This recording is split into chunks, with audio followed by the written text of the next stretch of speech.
1998 पासून अशा प्रकारे क्रांतिकारकांची चरित्र दर 3 महिन्याला 25 असा आम्ही तो उपक्रम चालू केला होता. तो 2012 पर्यंत चालू होता. त्याच्या अगोदर पण छोटी छोटी पुस्तकं देणं वगैरे हे सगळं कार्य चालू होतं. पण ट्रस्ट म्हणून 2000ला आम्ही एस्टॅब्लिश झालो आणि तेव्हापासून हे कार्य जे चालू झालेलं आहे. आणि त्यातून मग या सर्वातून जे सगळं कलेक्शन तयार झालं ते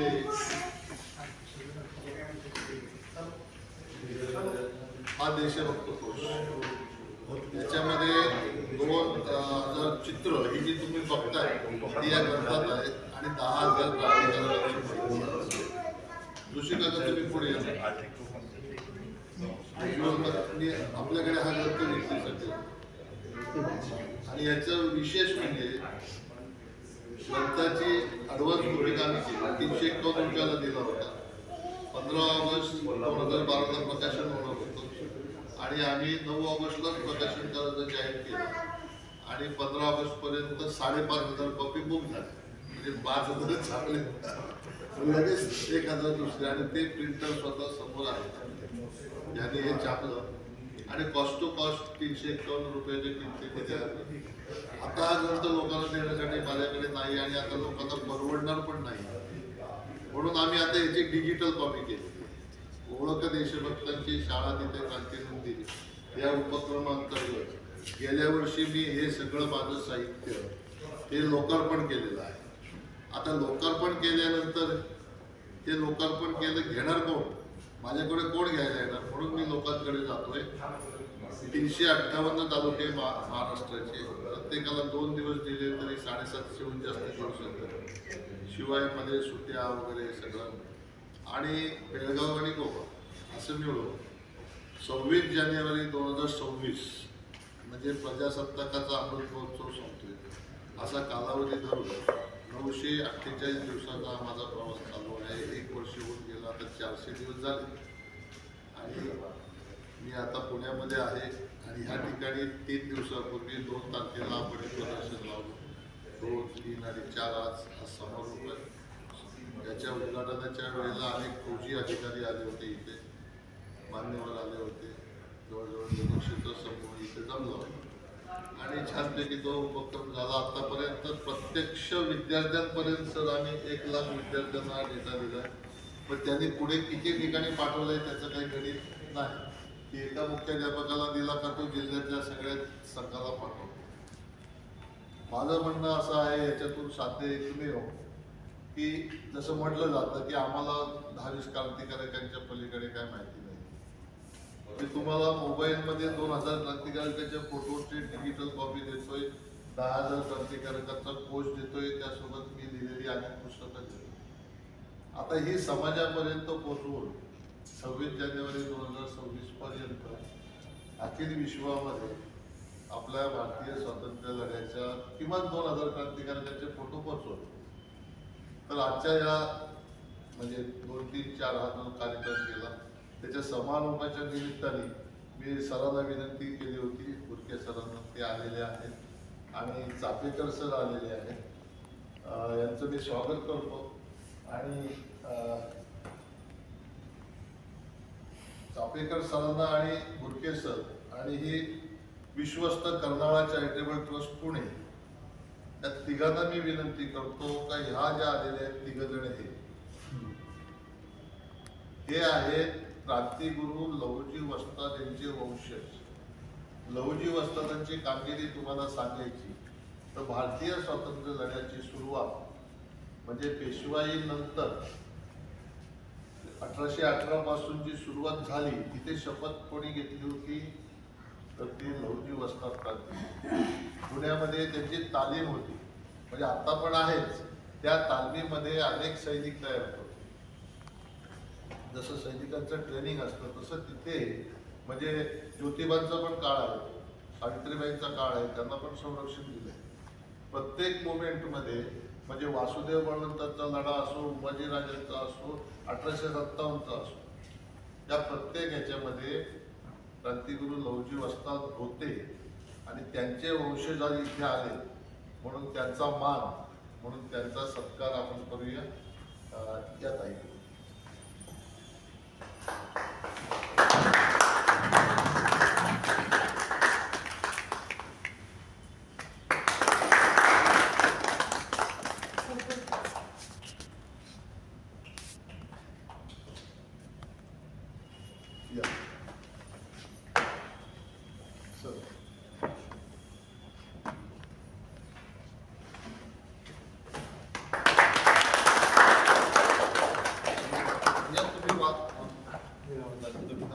आपला घरगुती गाडी सर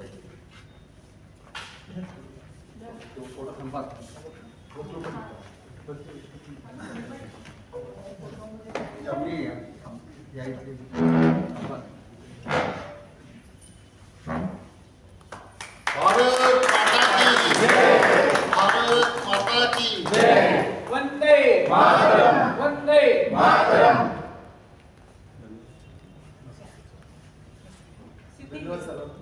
सगळ्यांना धन्यवाद.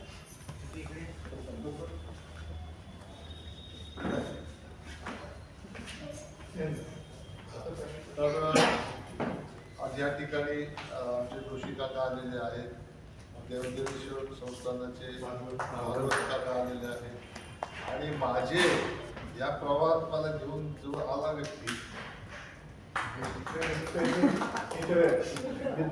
बाबा टिळक म्हणजे मला सरदेव यांनी घेऊन गेला. मला त्यांनी नेला नसता तर संस्कार झाला नसता. तर मी आणि सर सर या सर्वांचं मी आता शब्दसुमनाने स्वागत करतो. आणि गुंटे सर आजच्या आपल्या सोहळ्याचे समजा आपण अध्यक्ष समजूया, कारण छोटे गाणी कार्यक्रम आहेत. तर अगोदर मी चापेकर सरांना 2 शब्द बोलायला सांगतो आणि मग गुंटे सर आपल्याला संबोधन करतो.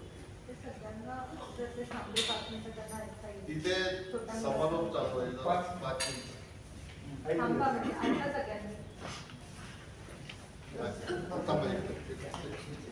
एक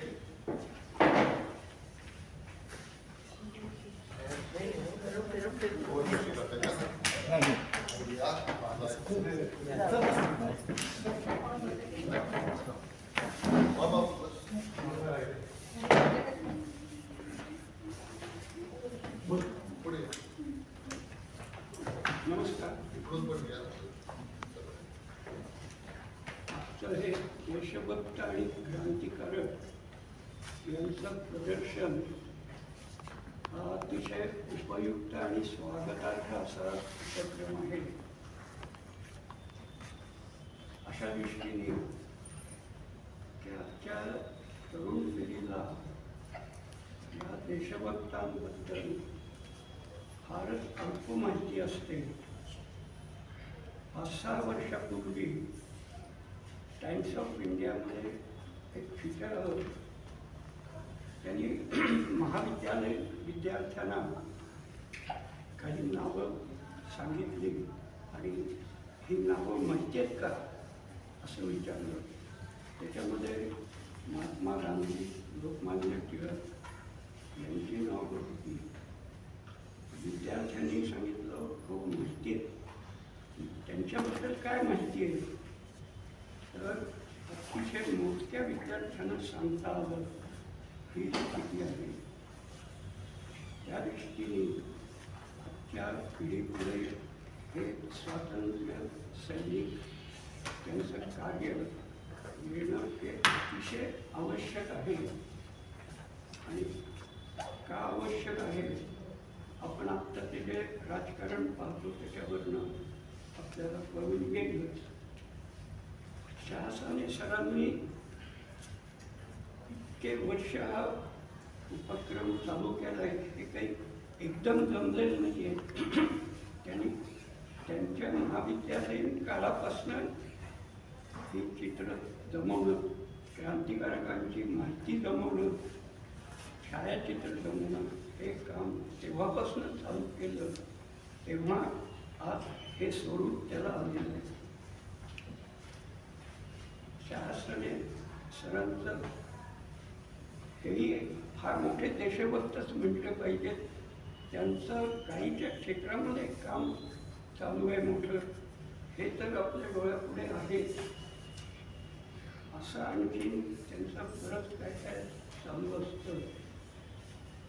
तर या दृष्टीने या प्रदर्शनाला अतिशय सामाजिक आणि देशाच्या दृष्टीने महत्त्व आहे.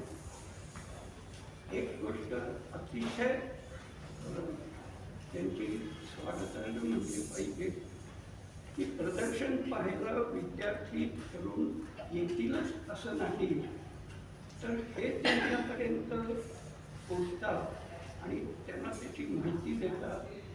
ही फारच महत्त्वाची गोष्ट आहे. चिपळूणजवळ शिरळ गाव आहे. सुमित्र महाजन यांचं ते गाव. त्यांचा भाचा गिरीधर साठे म्हणून तिथे राहतात. त्यांनी अशा स्वरूपाचा उपक्रम केला आहे. 25 वर्षापूर्वी त्यांनी घरामध्ये रंकेत ठेवलेली पुस्तकं विद्यार्थ्यांना बोलून वाचायला द्यायची अशी सुरुवात केली आणि आज त्यांचं ग्रंथालय वाचनालय हे 2 मजली इमारतीमध्ये सुरू झालेलं आहे. आता ते यांच्यासारखाच उपक्रम करतात की पुस्तकं विद्यार्थ्यांना त्यांच्या शाळेत त्यांच्या घरी जाऊन वाचून दाखवायची. याशिवाय म्हणजे विद्यार्थ्यांना उद्युक्त करणं हे कठीण आहे, पण आपणच तिथे जाऊन वाचलं तर थोडं तरी त्यांच्या डोक्यात पैसे येऊ शकतं. त्या दृष्टीने यांचाही उपक्रम फार महत्त्वाचा आहे आणि ते जे सगळं करत आहेत त्याबद्दल त्यांना शतशः धन्यवाद.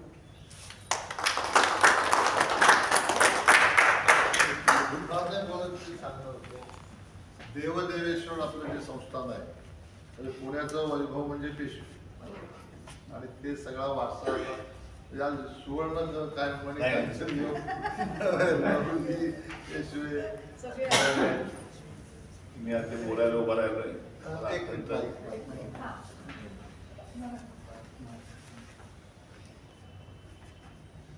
थोडं मध्ये आलं तर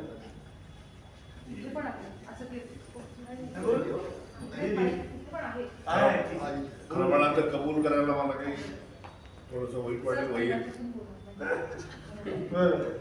मी देवदेवेश्वर संस्थान सारसबाग, आमच्या संस्थांचं नाव थोडंसं मोठं आहे. पर्वती, सारसबाग आणि कोथरूड ही पेशव्यांची पुण्यातली जे 18-19 बनलेलं आहे त्याचा हा 1818 पासून चालू झालेला हा ट्रस्ट आहे. आणि त्या ट्रस्टचा सध्या मी प्रमुख विश्वस्त म्हणून आहे. माझं नाव रमेश भागवत. खरं म्हणजे लाज वाटल्यावरती माणसाने मान खाली घालायला पाहिजे. पण मी कारण मला आज माझी वैयक्तिकरित्या लाज एवढ्यासाठी वाटते की पुण्यात एवढे क्रांतिकारक होते आणि अंदमानला 350 लोक होती. हे इथं जर मी आलो नसतो तर मला अजिबात कळलं नसतं की एवढ्या लोकांचा एवढा मोठा प्रवास आहे आणि त्या प्रवासाचे आज आपण खरं म्हणाल तर आनंदाने उपभोग घेतोय. जरी आपापसात काही आणखी वाद असले तरी जो एवढा मोठा प्रवास यांनी अत्यंत जिद्दीने उभा केलेला आहे.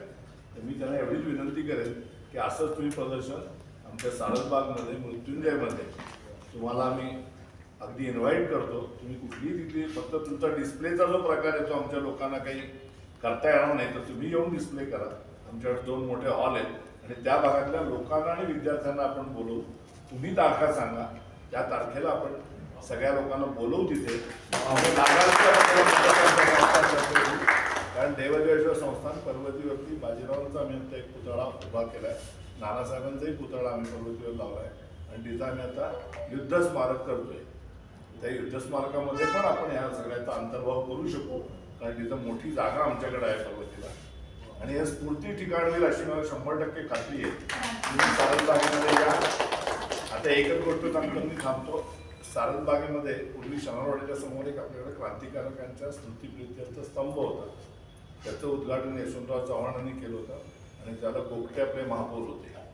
काळाच्या ओघात त्याचं महत्त्व संपूर्ण संपलं होतं आणि त्याच्यावरती विदा सावरकरांची कविता लिहिलेली आहे की आम्ही हे व्रत असं अर्धतेने घेतलेलं नाही आहे. इतका मोठा प्रामुख्याचा जो स्तंभ पूर्वी शनिवारवाड्यासमोर होता तो कॉर्पोरेशनने आता त्या पण कारणात जायला नको, कॉर्पोरेशनने उचलला आणि आमच्या बागेत आणून ठेवलं. तर दर 9 ऑगस्टला आम्ही सकाळी क्रांतिकारकांचं स्मरण करण्यासाठी आम्ही कार्यक्रम करतो. त्या सगळ्याला आपण जरूर या एवढी आपल्याला विनंती करतो. माधुरी ते मिसाळ हल्ली नेहमी त्या कार्यक्रमाची जबाबदारी घेतात. 9 वाजता असतो. तिथं आम्ही तिरंगा झेंडा लावतो, वंदे मातरम म्हणतो किंवा जनगण म्हणून म्हणतो. आणि त्या भागामध्ये पुण्यातील क्रांतिकारकांनी परवा सरांशी बोललो होतो की आम्हाला तिथं नावं लावायचे की पुण्यातले क्रांतिकारक कोण होते. अगदी ठराविक क्रांतिकारक हे दुर्दैव आहे खरं म्हणजे आपलं. अगदी ठराविक क्रांतिकारक सोडले तर बाकीचे ते आपल्याला माहितीच नसते. एवढ्या लोकांनी त्यांचं स्वतःचं बलिदान केलं म्हणून आपण आज आरामात खूप गोष्टी करतोय आणि अभिमानाने मान धरून उभी राहिली. तर पुन्हा एक विनंती करतो, 9 ऑगस्टला आपण जरूर या आणि सरांना विनंती करतो की तुम्ही आमच्या तिन्ही ठिकाणी प्रदर्शन भरवा. त्याची सगळी जबाबदारी आम्ही घ्यायला तयार आहोत. आमचे हॉल उपलब्ध करून तुम्ही या, तुमचं काम मोठं आहे. आणि आपण पौडला पण एक नुसतं एक्झिबिशन लावू यायचं. मी त्याची जबाबदारी घेतो. पौडला एक पत्रकार भवनचा हॉल आहे, आपण वर्कआउट करू. जेवूला तुम्ही लावा, म्हणजे गावात पण बँक लावायची लागतात. आपल्याला थोडी तरी माहिती. तुम्ही काय बोलणार म्हणजे जरा थोडा वेळ उपक्रम हे झाला की मग तुम्ही पाहा.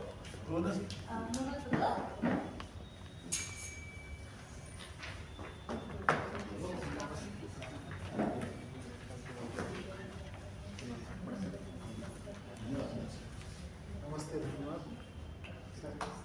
सगळ्यात पहिले सर्वांचे धन्यवाद मानतो. मी कुणाल अशोक साळवे, अगदी डोंबिवलीचा साळवे याचा वंशज.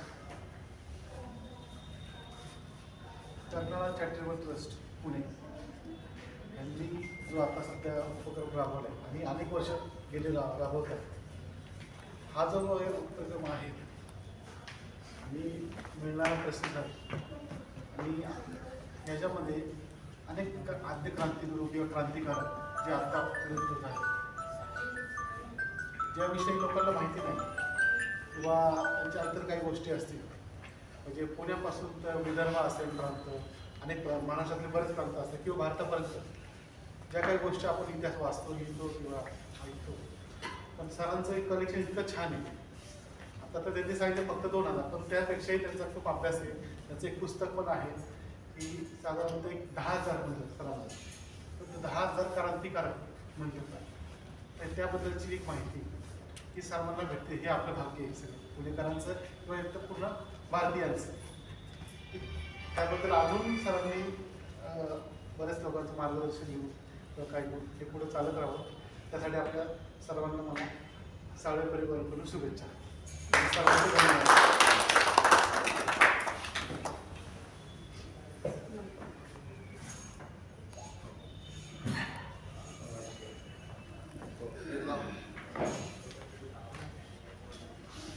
पुण्यामधलं एक अत्यंत अभ्यासू व्यक्तित्व आणि बालपणापासून म्हणजे स्वातंत्र्य लढ्यामध्ये ज्यांनी भाग घेतला त्यांच्याबरोबर चर्चा, मैत्री असं हे व्यक्तित्व आहे. आणि आजच्या या आपल्या समारोपाच्या कार्यक्रमाचे अध्यक्ष म्हणून काही निवेदन करण्यासाठी धन्यवाद. भारत माता की जय. म्हणजे मी सातारचा आहे, त्यामुळे वातावरण जे आमच्या घरात माझ्या जन्मापासून मी पाहिलं ते सगळ्या क्रांतिकारकांच्या गोष्टीच ऐकत आलो. क्रांतिसेन नाना पाटील यांना अनेक वेळा बघायला मिळालं. तरी सरकारने त्यांच्या बरोबर आपण आहोत. म्हणजे ते आम्ही ज्यावेळेला बरोबर यायला लागलो त्यावेळेला संयुक्त महाराष्ट्राचा लढा होता. पण त्याचे मोर्चा झाल्यानंतर जे त्यांच्या कार्यालयात फक्त हॉलच होता असा, तिथं सगळ्यांना नावं विचारायचे आणि त्यांच्या हातानं शेवचिवड्याचं आम्हाला ते खायला. आणि तो शेवचिवडा पूर्वीचा असा सर्वांना दोराने बांधलेला असायचा. त्यामुळे मी म्हणतो मला अनेक पुरस्कार मिळाले, पण क्रांतिसेन नाना पाटलांच्या हातानं शेवचिवड्याचा हा मुवमेंट तो सगळ्यात मोठा आहे असं. आणि मग गोष्टी सांगायचं की ब्रिटिश सरकार हादरलं होतं की या नाना पाटलांच्यामुळे आता काय होत आहे. आणि त्यांच्या आई वारल्यावर ते म्हणले आता हे सापडणारच, हे काय येणारच आहे ते. आणि आईचं शव गेल्यानंतर घरावर झडप टाकायचे आणि आत पकडायचे आणि असं त्यांनी योजना केली. तर झालं, आईची जी प्रेत यात्रा ती गेली आणि हे आत गेले तर काय सापडले नाही. हे कसं झालं तर जे प्रेत होतं त्या जागीच ते बसून ते गेलेले होते आणि मग आज पुन्हा परत त्यांना लक्षात आलं आईचे काय ते मग परत नाही. म्हणजे किती गोष्टीनं ह्या सगळे हे करत होते त्याचं हो तोंड दिलेलं आहे त्यांनी.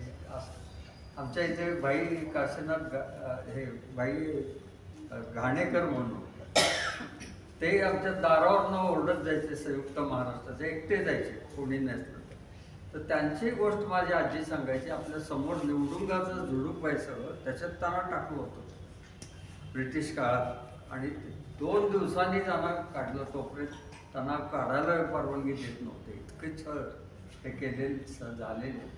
आणि असं आता आपण जे स्वातंत्र्यात जगतोय ना याचं पुण्य कोणाला आहे तर ह्या सगळ्या क्रांतिकारकांना. आणि या क्रांतिकारकांच्या बद्दल कृतज्ञता व्यक्त करायची, ते सतत पुढं सांगायचं हे काम करतायत. या सगळ्या क्रांती सूर्यांचं सांगणारे हे चंद्रकांत आहेत.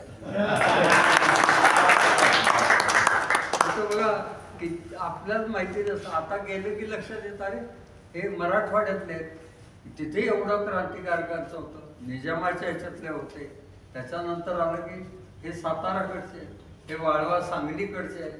त्या प्रत्येक भागातले असे दिसल्यावर लक्षात येतं आपल्याला सगळं माहिती नव्हतं, एवढं आहे एवढं तरी जाणीव होती. मग त्याचं वातावरण आमच्याकडे कसं होतं तर आता सुद्धा आपलं स्वातंत्र्य टिकवायला साताऱ्यामध्ये आपशिंगे म्हणून गाव आहे. तिथल्या पद्धत अशी आहे की घरटी एक माणूस तरी सैन्यात जायलाच पाहिजे आणि त्या पद्धतीने ते जातात. म्हणून आम्ही मग त्यांच्याकडे संक्रांतीला दसऱ्याला सायकलवरनं साताऱ्यातनं जायचं आणि घरोघरी ते त्यांना सोनं तिळगुळ वाटायचा. ग्रामपंचायतीमध्ये सभा व्हायची. हे अजूनही असे त्यांचं कृतज्ञता पाळून पुढं काम करणारे ही मंडळी वेगवेगळ्या ठिकाणी आहेत. तर त्याचं आपण सतत स्मरण केलं. आणि आज आपल्या सगळ्यांचं भाग्य आहे की क्रांतीचे लहूजी वसतात यांच्या घरचे लोक इथं आलेले आहेत आणि त्यांना आपल्याला आज पाहायला मिळालं. त्यांच्याबरोबर आपल्याला छबी काढून घेता आली. आज आम्ही अतिशय अभिमानानं सगळीकडे ते फॉरवर्ड करत राहू अमेरिकेपर्यंत. अरे ते लोक आलेले होते, याने सगळे केलेलं आहे नाही. पण आता मी ज्यावेळेला प्रश्नमंच कार्यक्रम घेतो त्याच्यात विचारतो की वासुदेव बळवंत फडके यांचं पुण्यामध्ये ते अटकेत ज्यावेळेला होते ते कुठं होते म्हणून सांगता येत नाही. ते शिवाजी CID ऑफिस त्या ऑफिसमध्ये त्यांचं जे होतं तिथं सुद्धा त्या दिवशी आपण जायला पाहिजे. लोकांना वाटलं पाहिजे क्रांतिसिंहांना चांगलं आहे, लोक सगळे तिथं धावत येतात. झाशीच्या राणीच्या पुतळ्याजवळ इतकी प्रचंड गर्दी व्हायला पाहिजे आपली त्यांच्या जयंतीला. पण ते जर कराडे ब्राह्मण संघ करणार असेल हे बरोबर नाही. ते काय जातीने कोणी तरी कुठल्या तरी असतो पण म्हणून त्याच्याच लोकांनी करायचं असं नाही. तर संबंध आपण त्याने केला. आणि पुणे हे असं आहे या सगळ्या क्रांतिकारक विशेषतः त्यांना प्रेरणा देणाऱ्या लोकमान्य टिळक यांच्या भागामध्ये आपण हे करतोय. एवढे महान कार्य आहे. आता जोशी काका गेले, त्यांचे आजोबा ते लोकमान्य टिळकांचे सहकारी होते. त्यांना सगळ्या मदत करणारे होते. असे अनेक मंडळी आपल्या आजूबाजूला आहेत. आणि आता आपला देश प्रगतीचा आहे. त्याच्यात प्रगती कशी मोजली जाते की GDP किती होईल, आर्थिकदृष्ट्या किती होईल, इतके $1 ट्रिलियन इकॉनॉमी केव्हा होईल हे करायलाच पाहिजे. पण ते केव्हा सगळं नीट राहतं तर देशभक्त जनता असेल तरच ते टिकतं हे निश्चित आहे. एवढं नाही देशप्रेम पाहिजे. स्वातंत्र्यवीर सावरकरांच्या बद्दल आचार्य अत्रे बोलताना म्हणाले साहित्यामध्ये 9 रस असतात. करुण रस आहे, हास्य रस आहे, सगळे. पण जर 10वा रस हा देशभक्ती म्हणून कधी मान्यता पावला तर त्याचे उद्गाते स्वातंत्र्यवीर सावरकर असतील. हे वातावरण आहे हे आपण सतत चालू ठेवलं पाहिजे. म्हणून आज आमचे आदर्श आहे ते चंद्रकांतचा आणि विशेष त्यांच्यापेक्षा मला त्यांच्या कुटुंबियांचं हे वाटतं. नाहीतर बऱ्याच घरामध्ये काय कोण करत असलं तर तुमचं तुम्ही करा बाबा, इथं काय काढू नका. मी असे बऱ्याच गोष्टीमध्ये होत राहतात. ते नाही आहे, हे सगळेजण त्याच्यामध्ये हे करतायत. उभे जे आलेले आहेत ते सतत त्यांच्याबरोबर असतात. मी बघतो हे देशभक्तीचंच काम आहे सगळं. आज सांगा आश्चर्य, आपल्याला जर गावाला जायचं आहे तर उद्या परत यायचं आहे तर आपण म्हणतो तब्येत नीट राहील का 2 दिवसांनी काय. हे 400 दिवस प्रवास करतायत हे घेऊन त्या ठिकाणी त्याच्यामध्ये शाळा तिथलं बा अन्न काय असेल काय किती आहे हे सगळं ते करतात. म्हणून त्यांच्याबद्दल एकदा जोरदार कृतज्ञता.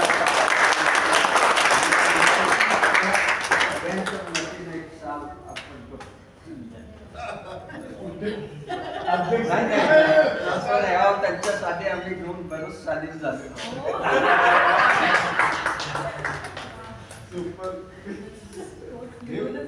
कार्यक्रम सुद्धा ऐतिहासिकच आहे. मला वाटतं आतापर्यंत असं कधी झालं नसेल. अध्यक्षांनाच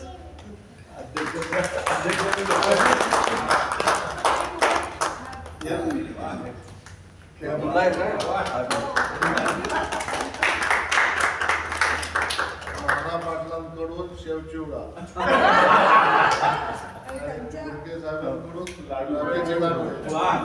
म्हणजे आमच्यात कसं झिरपतं त्याचं मी मागं सांगितलं होतं. एक मोहतो म्हणून उदाहरण सांगतो. 1972 साली माझी आजी मला म्हणाली, हा अजिंक्य तारण आपला साताऱ्यातला, तिथं 15 ऑगस्ट 47च्या रात्री मुलं पलिते घेऊन उभी होती आणि त्यांनी जय हिंद अक्षरं काढली. ती फक्त त्या पलित्यातनं दिसत होती सगळी अशी. आजीला म्हटलं 47ला झाला, आता 72 म्हणजे बरोबर 25 वर्ष झाली, मी करून दाखवतो. ते म्हणले कर. मी कुठल्या बेसावत क्षणी हो म्हटलं. 140 मुलं गोळा करायला लागली. त्यांची परवानगी, त्याच्यासाठी ते पलिते तयार करायला जवळ 1 पैसा नाही, सगळं करायचं. मग योतेश्वरच्या डोंगरात जाऊन एरंड आणला, कारण एरंडाचा पलिता जास्त वेळ टिकतो, ओला राहतो म्हणून. ते आणले. ते आणल्यावर मग संबंध त्या पॅलेस्टिकवर फिरून सगळ्या शिंप्यांच्याकडनं चिंध्या आणल्या पडलेल्या त्या बांधायला. मग एका हार्डवेअरच्या इथे एकदम जास्त जण जाऊन गेलो आणि म्हटलं आम्हाला मदत करा, तुम्ही तार वगैरे द्या तिथे. ते दिलं. एवढं केल्यावर ते लक्षात आलं कोणाच्याच घरी मावे नाही. मग नगराध्यक्षांच्याकडे गेलो आणि त्यांना म्हटलं असा असा कार्यक्रम आहे, त्याला प्रमुख पाहुणे म्हणून तुम्ही यायचं आहे. ते म्हणजे छान येतो. आणि मग म्हटलं आम्हाला तुमची जागा दिली आणि त्यांनी सगळं नगरपालिकेचा हॉल दिला आणि तिथं सगळी सातारची मुलं जाऊन आम्ही ते पलिते तयार केले. आता हे अजिंक्य ताऱ्यावर रात्री न्यायचे म्हणजे नेऊन देते. तर त्याला काढलं 140 मुलं लागतात. या 70 फुटाचं एक अक्षर तर गावातनं दिसणार. मग त्याच्यावर हक्कीनं तिथं आखलेलं होतं जय. 4 लीडर केले, जचा वेगळा, यचा वेगळा, हिचा वेगळा. त्यांनी ती प्रॅक्टिस मैदानात करायची आणि त्या दिवशी तिथं करायची. आणि मग आता वर जायला एकाच सांगितलं गारद तेलाचा नेलात तुम्ही, इथनं भिजवून नेलं तर ते पलिते कोरडे होतील तिथं जाईपर्यंत. तुम्हाला वर बॅरल नेला पाहिजे, जवळ पाहिजे. आता बॅरल न्यायचं म्हणजे एक ट्रक पाहिजे. पुन्हा एका ट्रकवाल्याला म्हटलं तू आम्हाला मदत कर, एवढं मोफत नेऊन दे. तर तो म्हटला रस्ता आहे का बघा. आणि तो खरंच खचलेला होता. तर आम्ही तो दुरुस्त केला आणि रस्ता हे केल्यावर भारत माता की जय करून तो ट्रक एकदाचा पोचायचा आहे. त्याच्या आधी एक संकट आलं. आदले रात्री धोधो पाऊस पडला आणि जे पट्टीनं खुणा केल्या ते त्याच गेल्या. तर म्हटलं साधारण दिसते आता, याच्यात दुसरं काही नाही आहे. आणि सगळे बसले जय य हिंदचे असे. आणि शिट्टी मारल्यावर त्या प्रत्येकानं असं पुढच्याला असं पलिता देत गेले. आणि गांधी मैदान साताऱ्यामध्ये त्या मैदानाच्या स्टेजवर नगराध्यक्ष होते, कलेक्टर आले होते आणि सगळे सरकारी अधिकारी वगैरे मोठे गावातले क्रीम ऑफ द सोसायटी म्हणतो ते सगळे गोळा झाले. आणि त्या जय हिंद अक्षर आल्यावर सबंध साताऱ्यातनं वेगवेगळे आवाज यायला लागले, ओरडण्याचे, आनंदाचे. असं सगळं आम्हाला जो काय आनंद झाला त्यावेळेला म्हणजे त्या काळी आम्हाला MBA ला पाठवत नसत. हे असलं करायला लावलं की तो MBA व्हायचा. किती अडचणी आल्या तरी प्रकल्प पूर्ण करायचा. ती मॅनेजमेंट आम्ही त्यातनं हे शिकलो. आणि कलेक्टरनी बोलवून घेतलं आम्हाला आणि म्हटले उद्या आमच्याकडे जेवायला यायचं सगळ्यांना. 150 मुलं तुमची आणा म्हटले. 140 ते आणि मदत करणार. 150 जणांना त्यांनी बासुंदीचं जेवण दिलं. आम्ही प्रत्येकाला म्हणत होतो हँड का कलेक्टरची बासुंदी, कलेक्टरची बासुंदी. या सगळ्या मजा हे केल्या. असाच प्रसंग झाला की आता 23 जानेवारी आलेली आहे. आपण नेताजी सुभाषचंद्र बोसांचा स्मृती दिन करूया, जयंती करायची. तर मग आता तेवढं मोठं चित्र नाही तर जेवढं पुस्तकात आहे ते आम्ही रात्रभर जागून त्याच्या स्केलनी अशा मोठ्या ड्रॉइंग पेपरवर ते काढलं. ते काढल्यावर आता गांधी मैदानावर न्यायचं. तिथं मुलं जमली पाहिजे. तिथं आपण आपली 25-40 मुलं जाऊन कसं काय होणार आहे. मग शाळांना विनंती केली. त्या शाळाची मुलं आणली. मग अजून लोक कसे आले पाहिजे. तर आम्ही एक जाहिरात केली. काय केली. आम्हाला कळलं तिथले एक कॉम्रेड वकील होते. त्यांच्याकडे नेताजी सुभाषचंद्र बोसांची रेकॉर्ड भाषणाची. त्यांना जाऊन भेटलं. आम्हाला ती रेकॉर्ड द्या लावायला. ती हल्ली कधी वापरलेली नाही. बघूया म्हणजे जरा वाकली आहे. तर म्हटलं बघू आम्ही. मग उन्हात ठेवून त्यांना त्या रेकॉर्डच्या दुकानदारांनी सांगितलं ते उन्हात ठेवून सरळ होते पण तुम्ही तिथं बसून राहायला पाहिजे. तर प्रत्येकाने 2-2 तास उन्हात बसून ती सरळ केल्यावर लागल्यावर इतका आनंद झाला. आणि जाहिरात काय केली. गांधी मैदानावर नेताजी सुभाषचंद्र बोसांच्या आवाजात भाषण आहे. त्या काळामध्ये ते इतकं थ्रिलिंग होतं. सबंध भरलं. आणि रक्तदान शिबिरे केलं तर त्या डॉक्टरांची कॅपॅसिटी संपली. ते म्हणले बास झालं याच्या पलीकडे घेता येत नाही म्हणजे. असं एक ह्या क्रांतिकारकांचं प्रेम आजही मुलांच्यात निर्माण होऊ शकतं आणि ते करायचं काम हे करताय. याच्याबद्दल एकदा जोरदार टाळ्या मुरलं. त्याच्यामध्ये मोहन रानडे, बाबासाहेब पुरंदरे आणि सुधीर फडकेंनी बोलवून घेतलं पुण्यात. ते म्हणले अरे गोवावीर मोहन रानडे म्हणतो ते अटकेत आहेत पोर्तुगालला. स्वातंत्र्यवीर सावरकरांनंतर जास्तीत शिक्षा भोगलेली हीच व्यक्ती आहे. त्यांच्या सुटकेसाठी आपण केलं पाहिजे. तर तुम्ही नुसता प्रचार करा, वातावरण करायचं. आम्ही सायकल घ्यायची. एका खेड्यात जायचं. ग्रामपंचायतीच्या इथल्या लोकांना गोळा करायचं आणि म्हणा अरे ते काय झोपलाय काय आपले मोहन रानडे अटकेत. आता त्या जकातवाडी ढेबेवाडी इथं भाषण देऊन पोर्तुगाल सरकारवर काय परिणाम होणार. आणि पोर्तुगाल आणि भारताचे हे राजनैतिक संबंधी नव्हते. इतका अवघड होतं ते. पण तर आम्हाला काय नाही. आमचं वक्तृत्व सुधारलं. तिथं जाऊन रोज लोक गोळा करायचे आणि भाषण द्यायचं त्यातनं. आणि खरंच ते 1.5 महिन्यांनी सुटले. आम्ही भेट कार्ड सुद्धा संक्रांतीची केली होती. ते असं आणि साखळदंडात आहेत अशी केली होती. इतकं ते बिनले. ते सुटल्यावर आम्ही विनंती केली तुम्ही सातारला गोव्याला जाताना थांबा आणि सत्कार घ्या.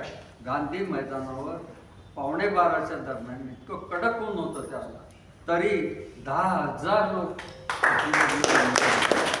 दिवशी त्यांचं हे केल्यावर आम्हाला फार बरं वाटलं. पुढे मग तोच धागा बघून ते पुण्यात होते त्यावेळेला मी त्यांच्याकडे वारज्याच्या घरी गेलो. भेटलो सगळ्यांनी. नंतर जाणं येणं वाढल्यावर त्यांना म्हटलं आता तुमच्या सुटकेला 50 वर्ष झाली. आपण इथं तुमचा समारंभ करूया. काय म्हटलं आता करायचं आहे. म्हटलं तुमच्यासाठी नाही. तुमचा सत्कार केला की अजून जनतेला कळतं देशभक्ती आहे बाबा असं. आणि आपण फर्ग्युसनमध्ये त्यांचा केला. त्या दिवशी त्यांना 75,000 रुपयाची थैली दिली. त्यांनी ती धड हातात सुद्धा घेतलेली. जीवनज्योत संस्था आहे त्याला लगेच ते चेक देऊन टाकलेले. इतकं आहे. जीवनज्योत संस्था ग्रामीण भागातल्या मुलांना सायकली देते. म्हणजे जुन्या सायकली गोळा करतात, दुरुस्त करून त्या देतात. शिष्योत्तर अतिशय चांगलं आहे. असे सगळी प्रथा आहे. पण जोपर्यंत देशभक्तीचं प्रेम आहे ना तोपर्यंत आपला देश भक्कम राहणार आहे एवढं लक्षात. आणि बाकीच्यांना नाव ठेवतो कोण तिकडे काय करू देत राजकारण करू देत. देशभक्ती ह्या आमच्या प्रायोरिटीमध्ये पहिल्या क्रमांकावर राहील एवढं बघूया. आणि याचं नेतृत्व करणाऱ्या मंडळींच्यात आपण आज आलेलो त्यांच्याप्रती कृतज्ञता व्यक्त करतो आणि थांबतो. दुसरी एक गोष्ट आहे की आज जे हे आलेत लवजी उस्ताद त्यांचे कुटुंबीय, तर त्यांच्या नावाने एक अध्यासन इथं व्हायला पाहिजे पुण्यात, म्हणजे त्याला एक वेग येईल अजून, अशी मी एक इच्छा प्रकट करतो. आणि जास्तीच ठिकाणी हा मेसेज देऊन आपण ते होईल असं बघूया.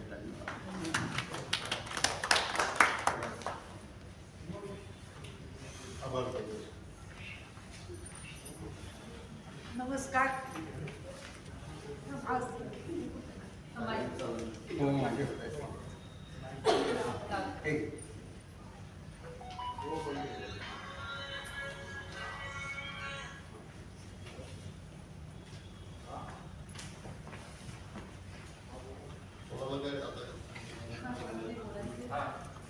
आणि त्यांनी ऐकलं बघायला आले त्यांच्यापैकी कोणाला काही बोलायचं असेल तर त्यांचं बाईट घेण्यात येईल. त्याच्या अगोदर ते येऊन काही बोलायचं असेल.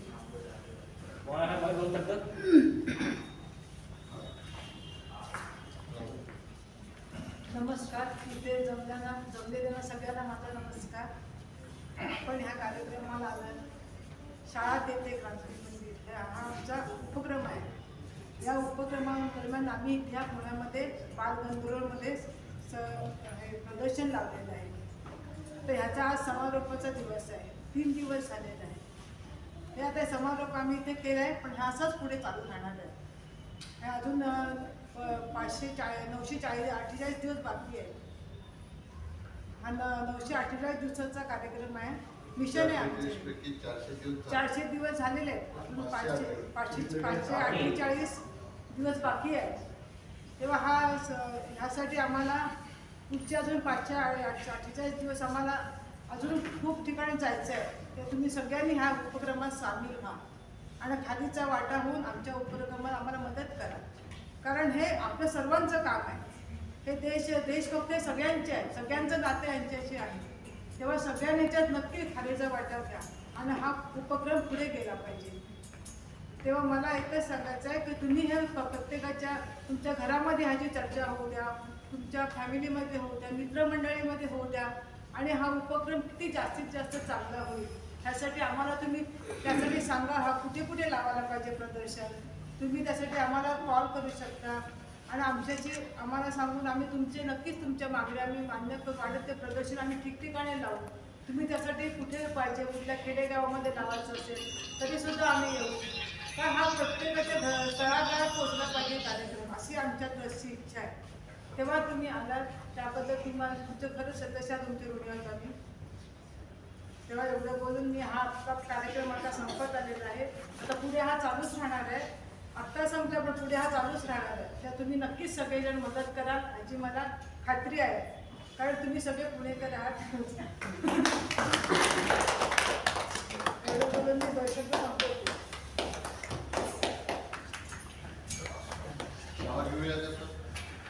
आता आपण